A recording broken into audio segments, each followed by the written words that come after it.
This channel does not promote or encourage any illegal activities. All contents provided by this channel is meant for educational purpose only.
Wait guys!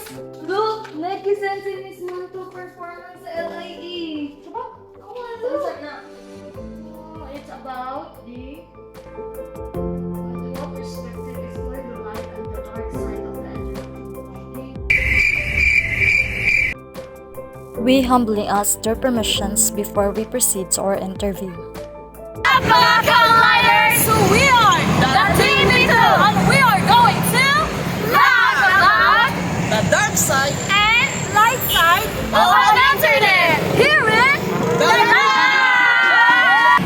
But before that, please like, share, subscribe, at hit the notification bell para magiging updated kayo sa aming mga videos.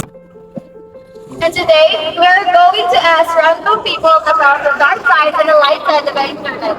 So, come on!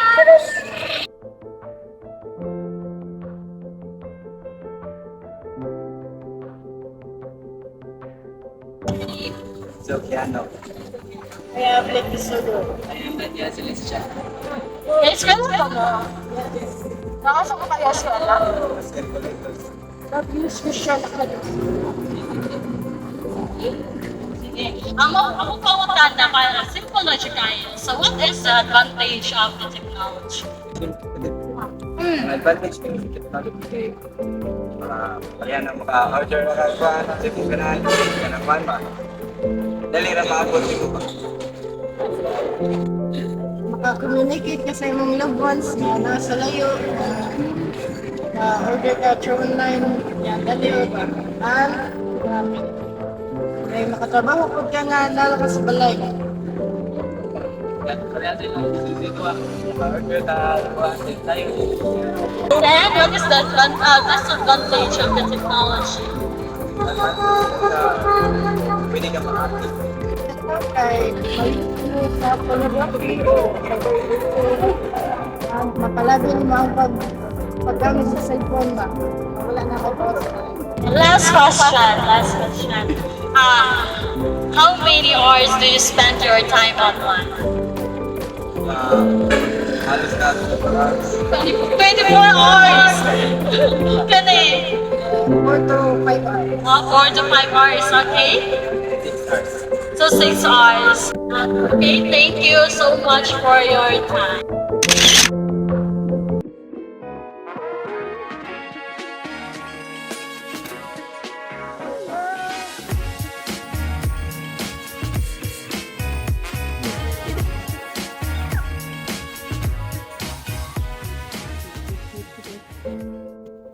Mayang buntag! Ano sa'yo mong name? Ano? Ganda ko. Mga saberte mo, no? Asa mo nag-skwela? Ike siya to the beach. Nagamit mo ang internet everyday, no? Yan ako'y questions ninyo. Para ni mo, sa'yo ka ng advantages sa internet. Para ako kay mas easy dito sa, for example, sa mga activities sa eskwelahan na easy na nga maka-gather o maka-search ka sa through internet, maka-search ka sa Google na wala lang yung mga knowledge about Ikaw? So, at able to access and talira tayo siya makakita ang information. Ano mo, unsa yung mga disadvantages sa internet? Ang kanang ma-overuse ka ng gamit sa kanang different na mga social media platforms like sa Facebook. Dayon, ang uban sad kay kuan bitaw ka lang ang mga ipang post bitaw kay ang mga laway na maka-affect sila sa mental sa You kayo.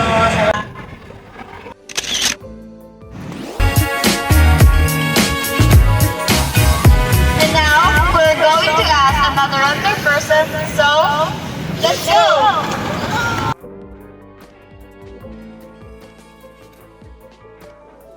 So, usa ko mag-start sa akong interview, sir, is limunta na sa pangalan, sir. I'm Brian Kapuyan. So, asa araw na kayo, sir? From Tabuk, Kamalik Batudan City. So, nakabakalan ka na anak ron or pag-umaw ko na kanyang na-involve sa kanang cellphone or hindi ka din ka tapos sa connection. Pagumang ko rin, pinalaman. So, first na pumunta na, sir, is sa may naka-advantage na to na sa ato ang internet karon. Karon guys, dali ata maka-connect sa atong mga relatives sa mga lagyo. Dali ata maka-post o information dito sa social media. Dali ata sa pag need ka o kutumon ka, kaya ang tawag dyan, hindi na ka mo add to sa establishment. Kasara ng mga drawback niya o ng mga negative na epekto sa kanang mga internet. Ang advantage na pagkakas ng journey, meron dito sa mga negative na sa karoon na nanawa sa mga pag mga skandal sa mga bata. Unlike sa una nga, wala ka dyan. Karoon, nalilagay ka kayo. Talagang mga skandal mo rin. Advantage sa Ang question, sir, is kung saan na to pag minimize ka na bitaw sa paggamit sa internet para ma-avoid ang mga bata o sa kanang internet addiction, ini-gadgets na ako sa addiction sa may suggestion mo or na ika-recommend sa mga para malayo sila sa mga addiction. ang para na talaga mga sinikalan is minimize dapat sa mga bata dahil sila i-play sa playground tayo magkano to gadgets dahil ilang mga bata sa study unahan silip sa magkano sa cellphone. Thank you, guys, sir.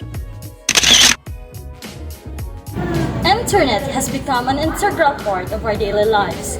It offers access to vast amounts of information. Through the use of social media platforms such as Facebook, we can easily communicate with our loved ones. We can get information and it's very convenient. And as the users of this powerful tool, it is very important to be mindful to the potential pitfalls of this internet. Here are the tips. Reading physical books rather than e-books.